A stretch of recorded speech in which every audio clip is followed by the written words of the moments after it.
would like to start with a simple challenge this morning in the Holy Ghost to all of us. We don't talk much about New Year's resolutions anymore. I'm not sure if it's because it's challenging to undergo change and we all know it. It may be because we've had to deal with letting ourselves down from our unrealized ideals of the past. I don't know if it's because in the last few years we have been more interested in leaving the previous year behind than we were about making changes in the one that was before us. But the word resolve may not be very popular in our vocabulary today. It's those resolutions that challenge us to challenge ourselves. And I like the idea of miracles, and I love the idea of healing, and I love that God does this supernatural work. But I'd also like to remind us that there is a work that God calls to happen in the natural realm as well. There is a responsibility that God places on us to activate something within ourselves, to press toward the mark, to stretch for the prize that God has placed before us. There are some seasons in our lives where we've got to kind of pick ourselves up and we've got to square our own shoulders. We've got to direct our attention and begin to realize if this is going to happen, then I've got to have some involvement in what God is going to do in my life. I'd like to remind you that the word resolve has had and has a powerful place in the past, present, and future of the church. There is a steadfastness that is required in the changing moral landscape of this end times that God is looking for in his people.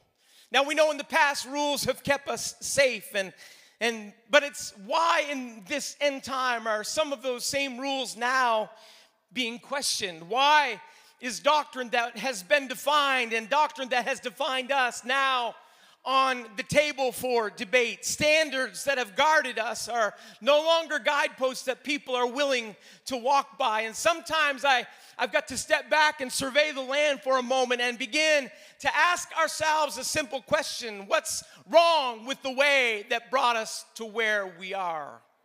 I'm talking about the way that God gave us direction, the way that God gave us revelation, the way that God made a way in the middle of no way, that way.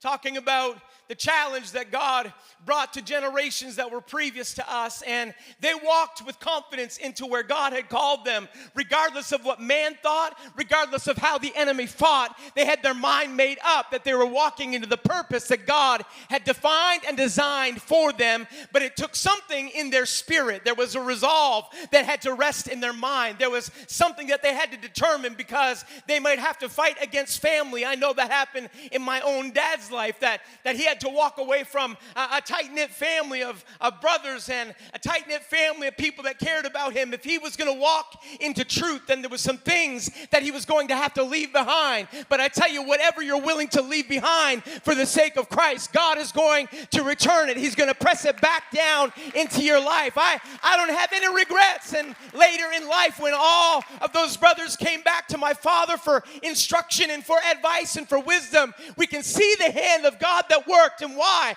Because someone was willing to make a determined effort to change their life in spite of what it cost them. There was a resolution that was made. Someone say resolve. I'd like to consider the highway's humble white line for a moment this morning. I wrestled with trying to think of an illustration, and this is what I landed on. I hope it's all right. Whether it's truckers carrying necessary cargo or Amazon vans bringing home your latest bundle of impulse buys. It may be families hitting the freeway on a weekend escape. The humble white line is just kind of there. Seldom appreciated, yet quietly and constantly guiding our journeys and keeping us safe on our own roads. If you think with me for a moment what life would be like without those road markings, consider how quickly we would fall into complete chaos. Those reflective white, continuous, or dashed bands sprayed onto the roadways mark the separation of lanes. They tell us where and when we can or shouldn't pass. They indicate where we are going. When the fog moves in and the darkness is there, that white line is there to give us guidance and direction to make sure that we stay safe. They identify general road rules. They alone work every minute of every moment to bring a measure of safety to the daily activity we take for granted called driving. It's hard to imagine a road without lines, but back up the timeline just a little bit more than a century, and you'd find a free-for-all on the roadways of the world. In Canada, there was negligible road development prior to the 19th century. The first graded road in Canada was built in 1606 by Samuel de Champlain. It was a 16-kilometer military road from Port Royal to Digby Cape in our neighbor province of Nova Scotia. By 1734, Quebec City and Montreal were linked by a road, and a carriage could be driven on the 267 kilometers in a mere 4.5 days. Over the next few hundred years, roads were built, cities were connected, streets were established. But by 1913, there were some 50,000 motor vehicles in Canada. Between 1918 and 1923, Canada with the Ford Motor Company became the world's second largest vehicle producer, and vehicles flooded the roads and vehicles flooded the streets, and the new roadways were full of everybody as a new driver. And everybody had an opinion of what was allowed, who drove where, and how the traffic was supposed to flow. And it was during the 1920s that driver's license was not needed. And sometimes I think not much has changed. There were no signs, signals, or traffic enforcement. In many cases, the roads were filled with ruts and holes. And the combination of these inexpensive cars, the Ford Model T was less than $300. Uneducated drivers, speeds approaching 40 miles per hour. The Tin Lizzies were hurling down the highways. There was no safety glass. There was no safety at all. It was the perfect combination for some really bad accidents. I think we got a couple pictures. If you can just imagine with me. Now, nobody point at your wife. And nobody point at your husband. But you can just imagine, if you'll just take a minute and look, not only were the roads not lined, they weren't paved. And so in the midst of all of the chaos that was happening in the entire world, some people began to do some math, began to think a little bit. Canada is credited with, by some as one of the places where order to the chaos all began. It was an Ontario engineer named John D. Miller who was working for the DOT, and he devised what now seems like a straightforward manner of helping drivers share the road. I would pause here if you think that this is just an over-exaggerated illustration. Can I just take us back to a simple parking lot without lines?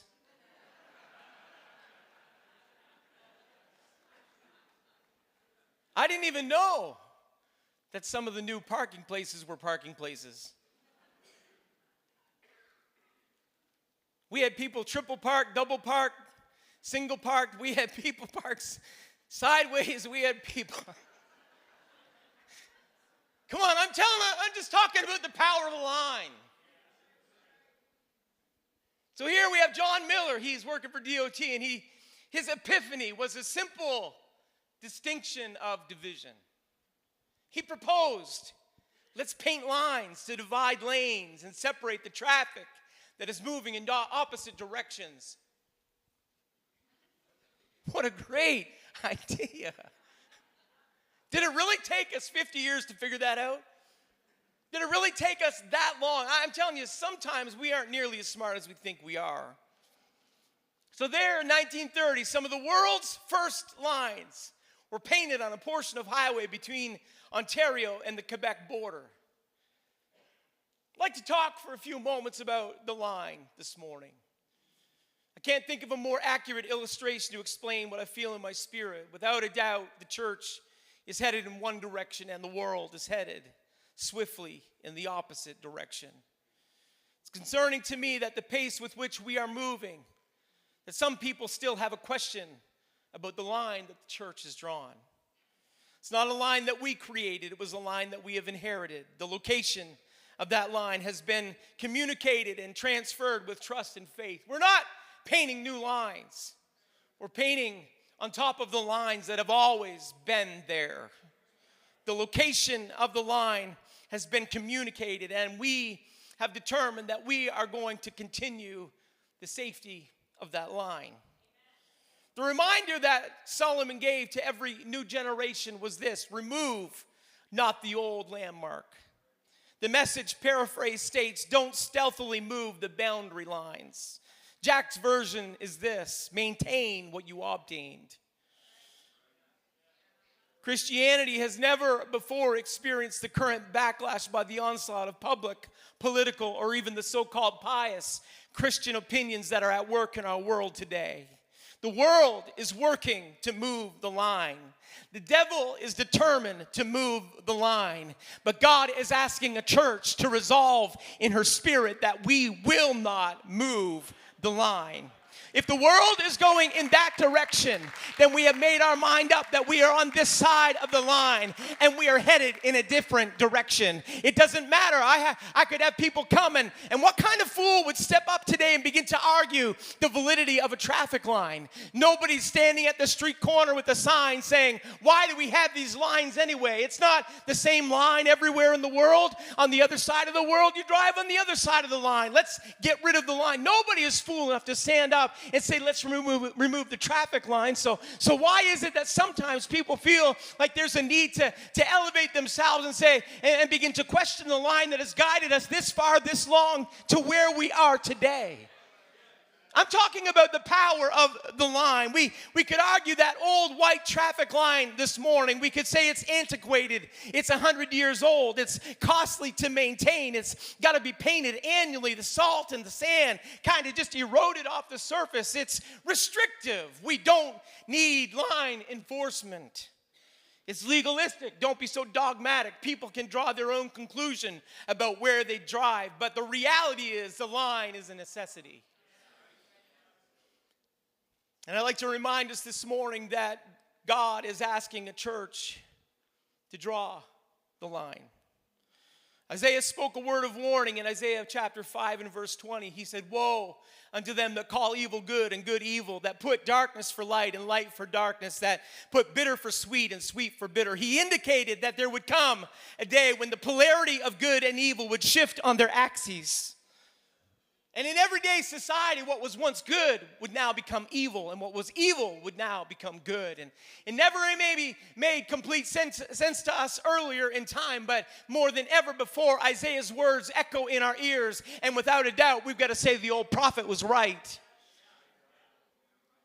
And the only thing that stands out against a world that has allowed the good and evil to shift on their axis is a church that says, we have a line that's been drawn, and we're very careful to stay on this side of the line. We have made our mind up that we aren't changing the location of the line. We have made our mind up that we need the line. We have made our minds up that we can't go without the line. We've seen people try to go without the line, but the line is there for our safety. The line is there to keep us between the lines. The enemy of our soul has an all-out agenda to move the line. When the good word of a loving God becomes hate speech, something has shifted. I never thought I'd live in a day where the popular conversation in Christianity includes those that have intentionally begun to deconstruct their faith. They continue the destruction of their own soul by spiritual suicide to the deafening applause of the rest of those who have died a spiritual death and whitewashed their own soul sepulchers.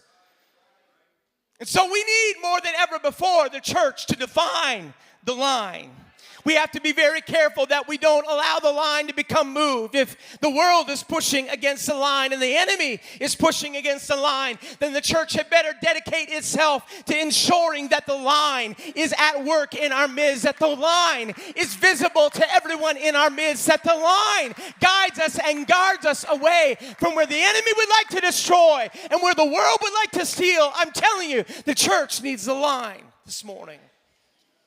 This deconstruction movement is a phenomenon within American evangelicism in which Christians rethink their faith and disavow their previously held beliefs. They proudly call it the ex-evangelical movement.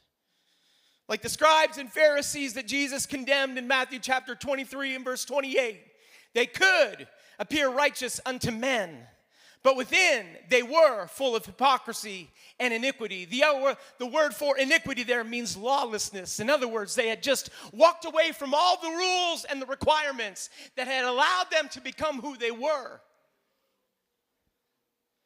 It was for this reason that Paul challenged Timothy in 2 Timothy chapter 3, verse 14, but continue thou in the things which thou hast learned. Continue thou in the things which thou hast learned. Continue thou in the things which thou hast learned. Keep walking in the things that you learn. Don't walk away from them. Don't deviate from them. Paul said, Timothy, there's a line. And continue in the things that you have learned. The message that you've been given. The doctrine that you have learned. Continue in the things which thou hast learned. It was Peter that continued his message in chapter 1 and verse 10. He said, give diligence to make your calling and your election sure. For if you do these things, ye shall never fail. So as a watchman on the wall in 2024, I echo the words of Paul down into our generation. I want to start this year with a challenge to everyone that's in the room and everyone that's listening to us online. I'm encouraging you in all of your making of the life that you're making, and all of your making of a home, and in all of your making of a family, in all of your making of a future, in all of your making of a fortune, in all of your making of friends. You most importantly have got to make this priority first. Make your calling and your election sure.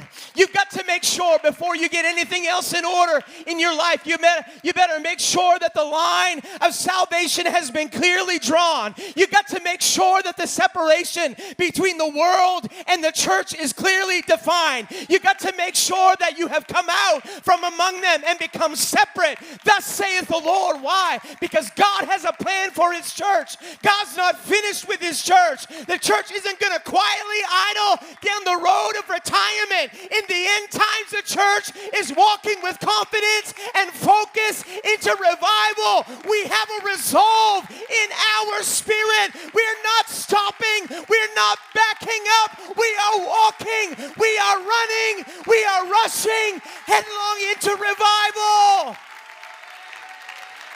Come on, somebody shout, I've got resolve in my spirit. I'm making my calling and my election sure. At this stage in my life, I really don't get impressed anymore with possessions. I'm not impacted by your property. I'm not inspired by your abilities. I'm not influenced by your friend list. I am, however, very invested in having and knowing the answer to this question. Have you made your calling and your election sure? Have you made your mind up to serve the Lord? The God of abundant ability refuses to work beyond your level of willingness to commit to the kingdom of God. God will have revival in our end times. God will. But we have to make the determination that we are going to be a part of it. 2 Thessalonians 2, verse 3. This is one of the most concerning verses in the New Testament. Scripture said, let no man deceive you by any means, for that day shall not come except there come a falling away first. And that man of sin be revealed, the son of perdition. That idea of people falling away gets my attention. That people would fall away from what they possessed. That people would fall away from what they knew. That people would move away from what God had given to them. That they would fall from a place that God had brought them to by grace. That they would fall from a place that God had brought them to by salvation. That God's blood had come into their life and covered them and lifted them. And redemptive lift was at work in them, in their lives and in their families. But that there was a falling away that would happen. That challenges something in my spirit, and if you want to title to this morning, it's just a little bit negative. That's all right by me, because I feel like there's a lesson and a message that God wants us to know this morning. We've got to make our mind up to serve the Lord. Come on, the The old hymn writer said, I've got my mind made up and I won't turn back. I'm going to see my Jesus someday. I've got my mind made up. I'm not turning around. I'm not going backwards. I'm not going to be one that falls away. Now unto him that is able to keep you from falling. I'm getting a hold of this with everything I got. I'm getting a hold of this. I'm gripping it with the tightest grip that I've got in my spirit. I will not let go. I will not be moved. I shall not be swayed. I am determined. I have a resolve in my spirit. I feel it rising in the room. And there isn't anything that scares the enemy more than a people that have a made-up mind. Come on, someone thank God that you know he's got a plan. He's at work.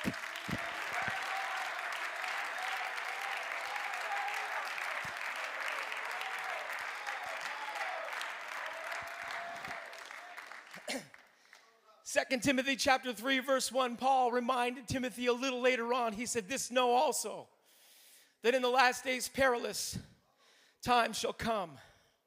I don't want to be a part of the falling away. I don't even want to see a falling away.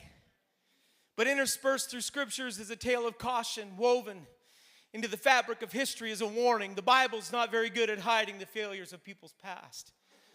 It's Cain. God warned him, Genesis 4, verse 7, if thou doest not well, sin lies at the door. Cain, you've got a decision to make. There's a resolution to commit to. There's a path to your promise. So be careful which door you choose to walk through. Can I remind us that that lesson echoes down into our present day because sin is always lying at the door of your next bad decision. It's the builders of Babel thumbing their nose at God. It's Lot turning his tent towards Sodom. It's Lot's wife turning into a pillar of salt. It's Job's wife crying, curse God and die. It's Abraham settling for Hagar instead of holding on to the promise of God. It's Esau holding the bowl of pottage that cost him his birthright. It's 10 spies who refuse the land of promise. It's Achan who wants the garments and silver, so he digs a hole under his tent. It's Samson in the lap of Delilah. It's Saul at the witch of Endor's roof. It's David on the roof watching Bathsheba. It's Judas who for 30 pieces of silver. It's Demas who loves the present world.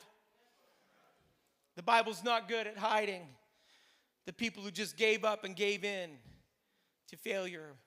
But I haven't come this morning to preach a message of doom and gloom. I have come with a message of power and promise today. Because the Bible, while it doesn't soft soap the sin of people's past, it also speaks to the power of people with a resolve. It's Job who said, and let his life live back to the curse of his wife. He said, though he slay me, yet will I trust him.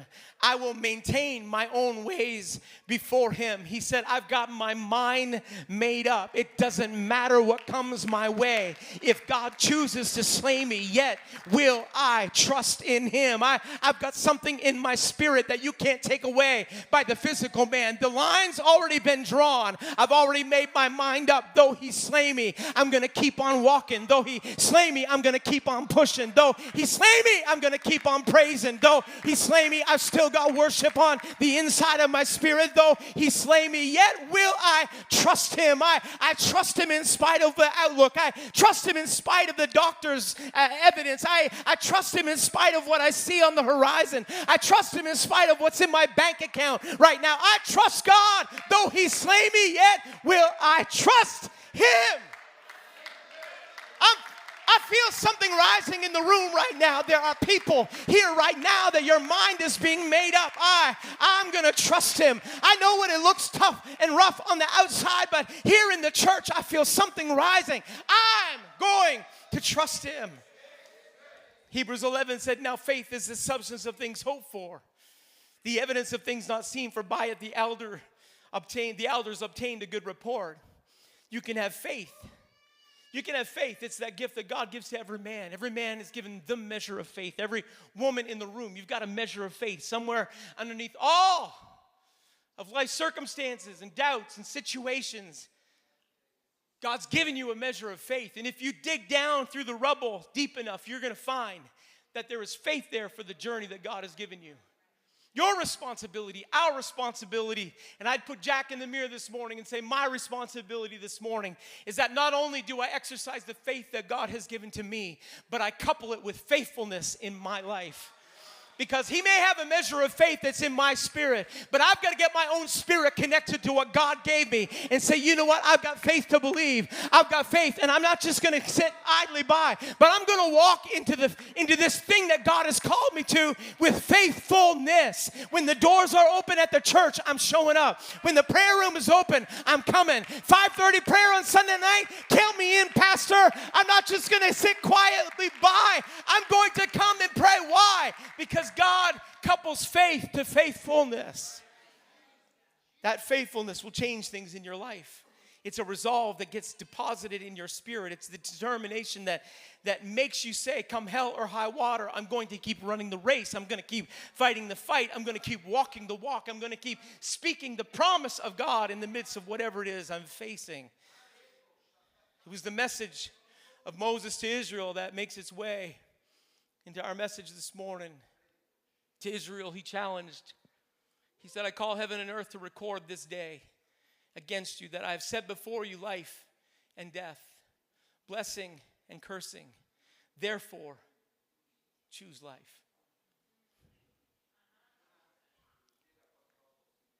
He didn't say, let all the circumstances and situations lead you. He said, you know what? Choose it. Choose life. Get your mind made up. Get some resolve in your spirit. Get some steel in your backbone. Come on, plant your feet in the soil and begin to declare, I am on this side of the line. I am walking into life that God has for me. There's something that God is challenging us with in this generation. And maybe you've heard it already. You've already sensed it in prayer meeting. You've already sensed it in the prayer room. You've already sensed it in your personal devotion. You've determined that along with Joshua, you've drawn a line in the sandy floor of Shechem, and you're declaring, as for me and my house, we will serve the Lord. Joshua gave them the choice. He wasn't mandating. He wasn't commanding. He said, you know what? Choose. You've got a choice that you've got to make. He said, if you want to take a look back at all the past triumphs that God has brought us through, that's great, that's wonderful, but you've got to choose. You've got to make your mind up. You've got to make a resolution in your spirit that I am going to serve the Lord. As for me and my house, we will serve the Lord. So yes, it's true that history is filled with warnings, but it's also filled with winners. It's Noah building an ark for the salvation of the world. It's Abraham looking for a city whose builder and maker is God, and he will not stop until he gets there. It's Jacob wrestling with the angels saying, I won't let you go until you bless me. It's Joseph working, knowing that people might mean it for evil, but God is working it for my good. You can land me in the pit. You can load me on the slave wagon. You can lie on me in Potiphar's house. You can lock me in Pharaoh's prison, but I'm not quitting. I've made my mind up. God gave me a vision. God gave me a dream. God, come on, I've got my mind made up. I have resolved. It doesn't matter what I've got to walk through. It doesn't matter how hard the world pushes against me. I have got my mind made up to serve the Lord. Let it echo in your spirit this morning. I've resolved some things in my mind. I've resolved some things in my spirit. You've got to say that. I'm not just saying that for you this morning. You've got to look yourself in your mind's eye mirror. And you got to say, I've got my mind made up. I am making a resolution this morning. 2024 is going to be different. 2024. Come on, before you write off the power of a resolution, try it.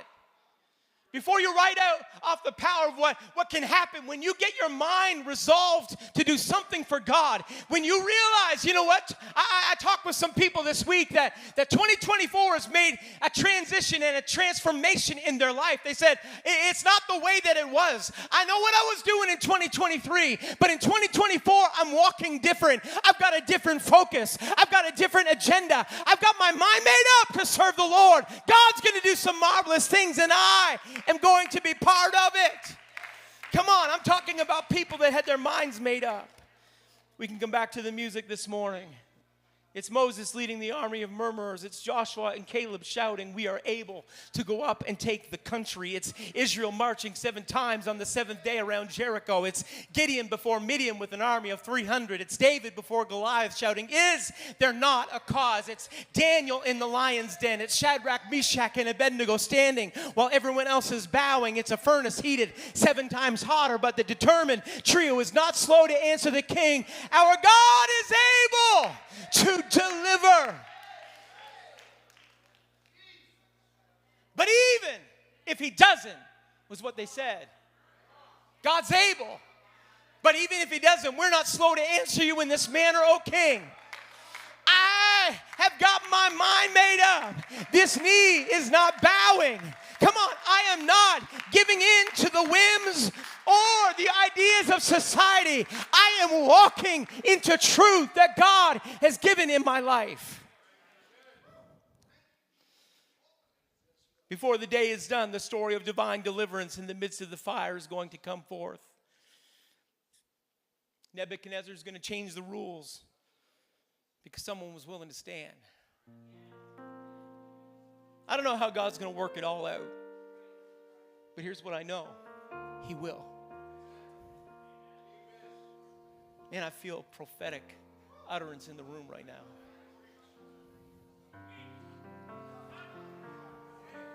Come on, I wish someone would say amen to that. We talked about Hebrews 11 a little bit. I won't take time to go through every one. But verse 13 brings us the epitaph. It said, these all died in faith, not having received the promises. When they could have quit, or when they should have quit, they didn't quit. Not having received the promises, but having seen them afar off. Now here's the key. And were persuaded of them. There was something that got in their spirit. They said, it doesn't matter if I get it yet. It doesn't matter if I've got it already. I'm not stopping. I'm continuing. I'm carrying on. I'm marching and I'm moving. I'm hearing the echo of a different drum in a different country. This world is not my home. I'm just passing through. I'm walking by faith with faithfulness. We're walking into a year of restoration. God can, but God's not going to do it all by himself. God always chooses someone to use. Someone who's sold out. Someone who says, I'm in this regardless of what happens. We've sat with our staff, our bishop, our leadership. Our vision's clear. Our mission is plain. You know, he may be watching right now. It was when Bishop was in high school that he felt God gave him a verse. Back in high school, that was decades and decades and decades ago, Pastor.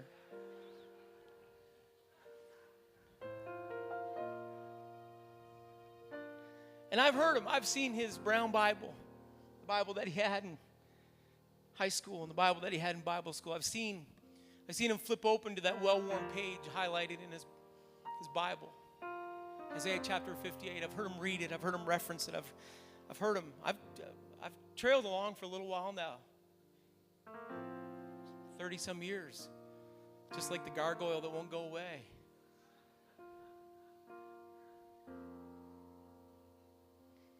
But I've heard him read that verse in Isaiah chapter 58 and verse 12. And they that shall be of thee shall build the old waste places.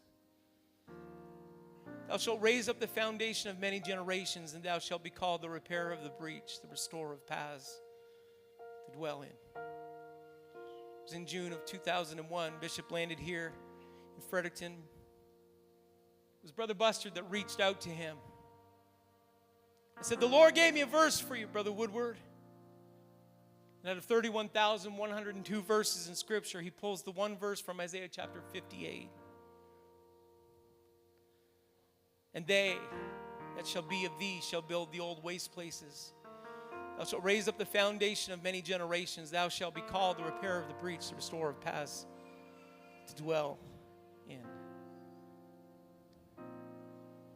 So you fast forward, and that verse frames the vision and frames the dream, and it frames the conversations, and it frames staff meetings, and it frames focus, and it frames things that we would desire to do and things that we would desire to see. And you know, I'm the assistant. I'm the guy that's along for the ride. I don't mind that role. I love that role. I'm an implementer, not an innovator. I enjoy watching God work.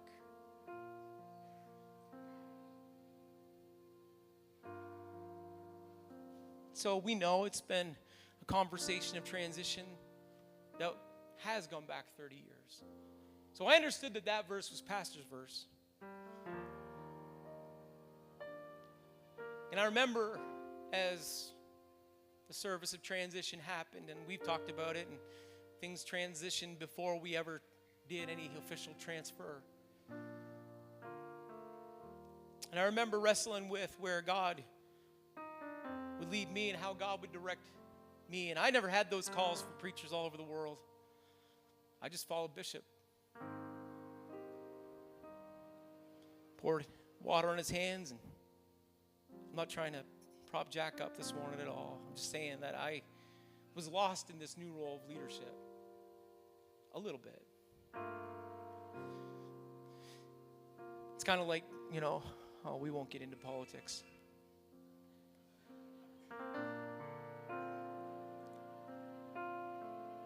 But I remember last summer, I sat down with some friends to strategize, and in the course of that conversation, I had been very open with God and talked to Him. And as we sat down and we began to kind of unpack our current situation, and we began to talk about where we felt God was directing us, and they began to, I love talking shop. I love talking about the church. I love talking ideas. I love talking about vision. I love all that stuff. I don't like much talking about me. Finally, those friends that were there, what I believe for is a very specific season in our life, looked and said, "Who are you, Jack?"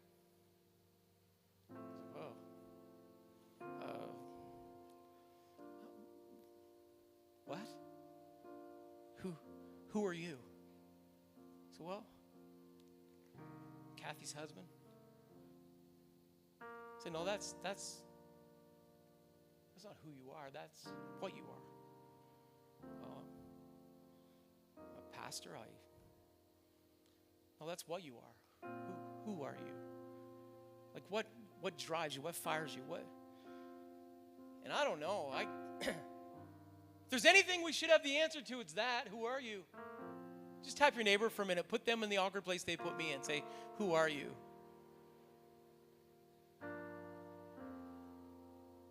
I mean, they weren't letting this go. I thought, I'll give a couple little pat answers and we'll move on. Finally, Kathy looked and she said, I don't know who Jack is. She said, Jack's a restorer. He likes taking broken stuff and putting it back together. Anything broken is a challenge to me. The staff knows, don't tell Jack the vacuum's broken. Just throw it away. There'll be wires and morettes hanging out the side, but it works. It almost works.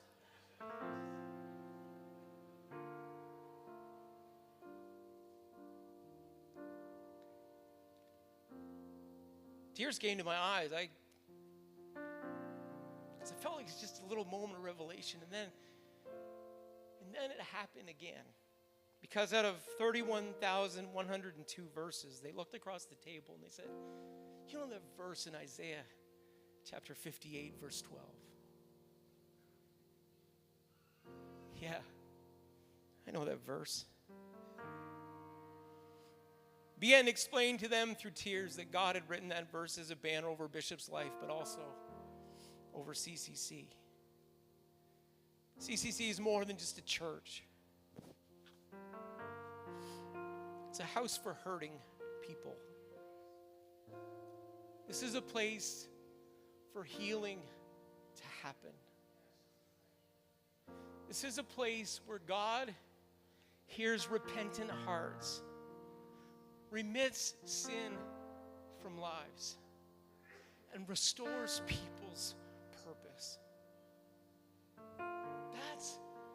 That's what CCC is. This is a house for the hurting. This is a place for healing. And God has called us to build and to raise up and to repair and to restore.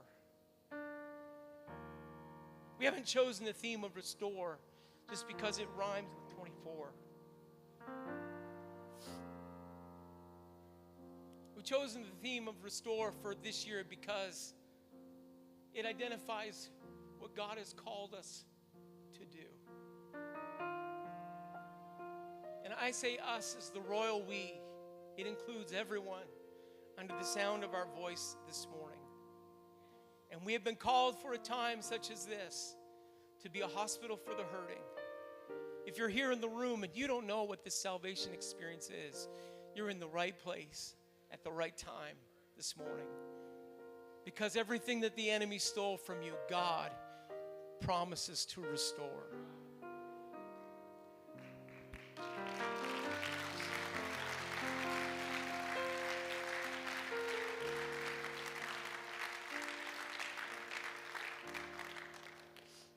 I believe wholeheartedly that they, it was that verse, and I was like, well, that's Pastor's verse. What? And then I read it, and it was just like light came on. Because if that was his verse, the Bible says, and they that shall be of thee.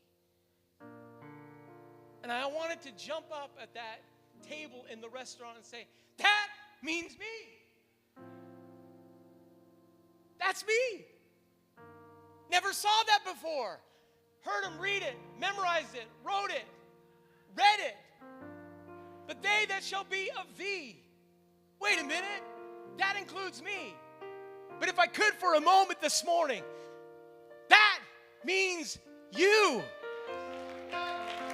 That means us. That means it's not just the pulpit, it's the pew. That means that it's not just someone preaching with the microphone in their hand. It's someone that's sitting in the seat this morning. That means you, that they that shall be of thee. God's got a job description for CCC in 2024, and we're not backing up. We're not turning around. God's given us some defined lines. God's given us some very great boundaries and borders, but we are moving into the plan that God has prepared for us. We don't want to do it alone. What God is saying, I'm just looking for someone that's willing to say, I'm resolved. I'm signing up. I'm showing up. I'm coming in, Pastor Jack. God is going to build the old waste places. God is going to raise up the foundation of many generations. God is going to repair the breach, and God is going to restore paths to dwell in. Mark it down. Write it down. Would you stand together with me this morning?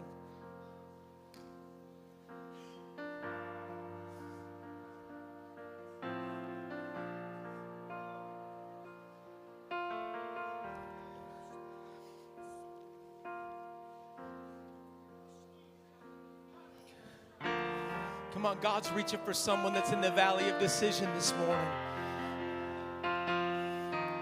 Come on, God's calling out to someone you've been questioning truth, but God's wanting to, come on, He's wanting you to make some things established in your life. God's wanting to establish your going.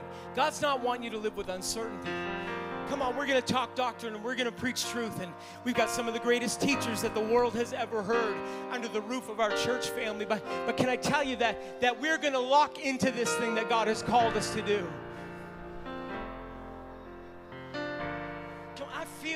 I feel just like Joshua on that floor of Shechem saying, choose you this day who you're going to serve. I'm calling for someone to make a choice right now. I'm calling for someone to choose. I'm calling for someone to leave some things in the past behind, and all the question marks that the enemy has injected into your life, and he's created all these questions for you to be confused with where you are right now. God's wanting to put an exclamation mark where the question mark has been. God's wanting you to determine. God's wanting you to establish some things and know.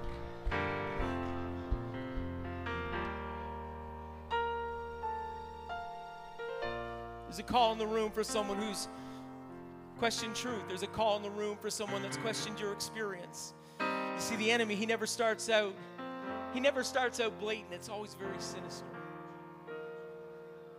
You thought you had the answers, but you ended up confused. You can relate to Moses, who, when he stood before Pharaoh, he threw down the rod. It turns into a serpent. He reaches down and he picks it up by the tail, and it comes back and turns into a rod. And he's like, there. That ought to do it. And then the next thing he knows, Pharaoh's magicians.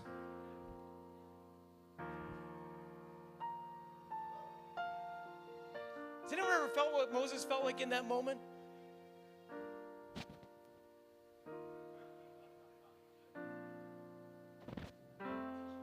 Did you know that was going to happen?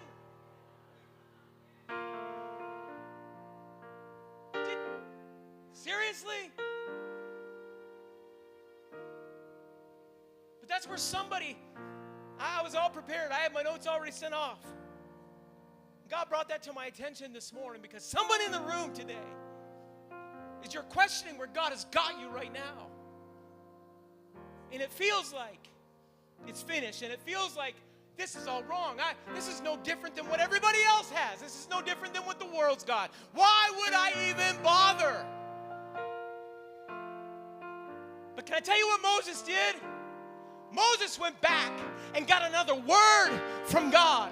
And then he came back before Pharaoh. And I tell you what, the magicians may have kept up for a few minutes, but before long they were left in the dust of what God was doing, because God was working a plan of deliverance. And if you just stay with it, don't quit now. Don't stop here. Come on, get a resolve in your spirit. We're going through with Jesus. I'm going all the way. I care not where he leads me or what I have to pay. I promised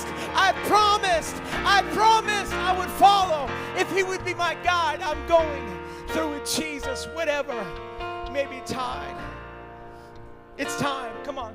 It's time to go back and get another word from God. God's not finished. The Red Sea's gonna part. Come on. God's not done with what's going on in your life. God's got more in store. It's time.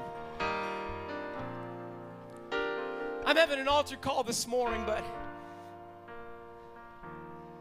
I'm wondering if someone would walk the aisle, not just because it's the right thing to do on a Sunday morning in January, but I'm wondering if someone would say, God, my next step out of this seat is going to make a determination in my spirit that I am walking by faith, and I am walking with faithfulness into the plan that you've prepared for me.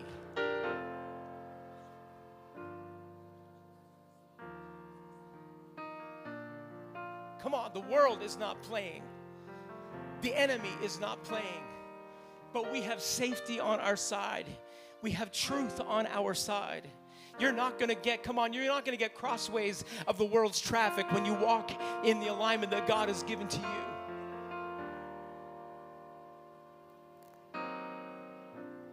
So before the song's sung, before the team fires up, I'm wondering if someone would just make your way out of the seat and say, God, I'm coming. God, I'm coming on purpose. I'm coming because I believe you got a plan that's bigger than what I could imagine.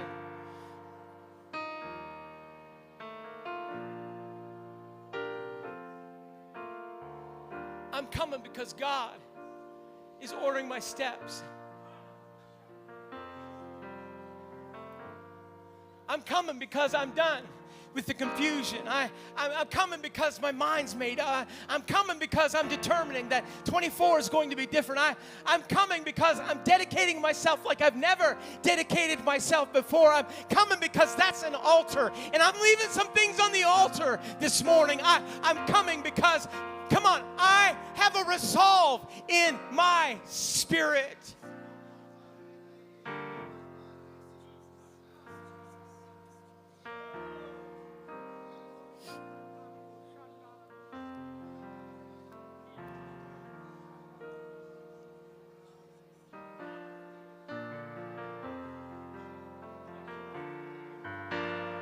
Come on, someone lift your voice. Thank you for the response. But I wonder if you would just begin to pray into what God is promising is going to happen in this environment. Come on, someone pray into the promise that God is releasing in this room.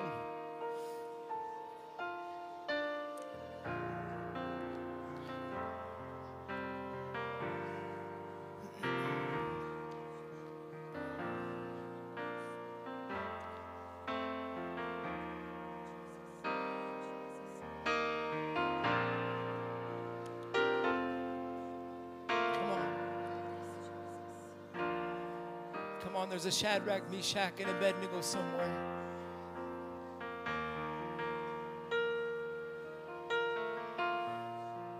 There's Job somewhere in the room right now. Though he slain me. There's David somewhere. Is there not a cause? Come on. Somebody's right here right now, and it's happening. It's happening in your spirit. There's a Gideon that, come on, you're gonna cut up the bullocks. You're gonna cut up. Come on, you're gonna make a sacrifice. You're gonna give everything to God like you've never given before.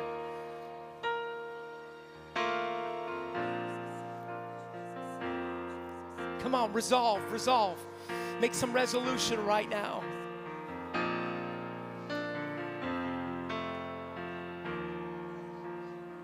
When the enemy comes in like a flood, the Spirit of the Lord is going to lift up a standard. So come on, let's lift up our voices. If God is raising a standard, if God's given us direction, if God's given us purpose, if God's leading the way, if He's issuing the charge, it's time. It's time to sign up. It's time to enlist.